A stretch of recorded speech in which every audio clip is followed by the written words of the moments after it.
1 milyona yaxın insan quru yolla Azərbaycana necə gəlib gedib? 2025-ci ilin yanvar-sentyabr aylarında Azərbaycana gələn və ölkədən gedən sərnişinlərin nəqliyyat vasitələrinə görə bölgüsündə maraqlı məqam diqqət çəkib.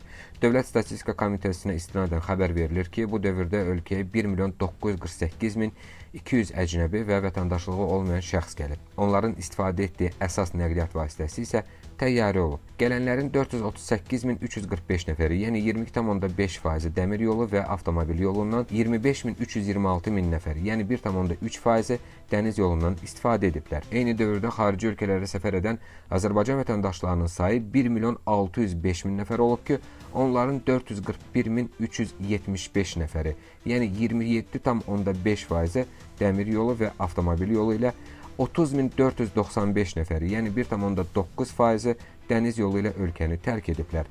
Bu xəbərin dərcindən sonra sosial şəbəkələrdə belə bir müzakirəyə rast gəlinib ki, Azərbaycanın quru sərhədlərinin COVID-19 pandemiyası səbəbindən 2020-ci ilin mart ayından sərnişinin gediş-gəlişi üçün bağlı olduğu halda ölkəyə quru yola təxminən 1 milyon nəfər necə gəlib gedib?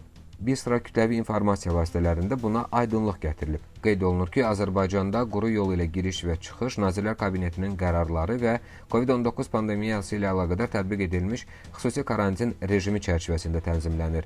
Yük daşımaları istisna təşkil edir və quru sərhədlər vasitəsilə həyata keçirilir. Yəni, yük maşınlarının sürücüləri quru yola gedib gəlirlər. Digər şəxslərin giriş-çıxışı yalnız Nazirlər Kabineti yanında operativ qərargah tərəfindən verilmiş xüsusi icazə əsasında mümkündür. Qonşu ölkələrin vətəndaşları isə zəruri icazə olmadan ölkəni tərk edə bilər.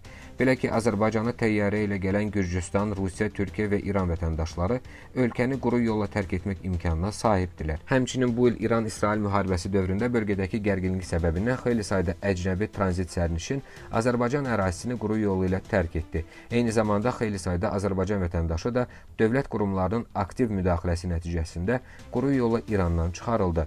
Bu, İran istiqamətindəki keçidlərdə hərəkətin artmasına səbəb olmuşdu.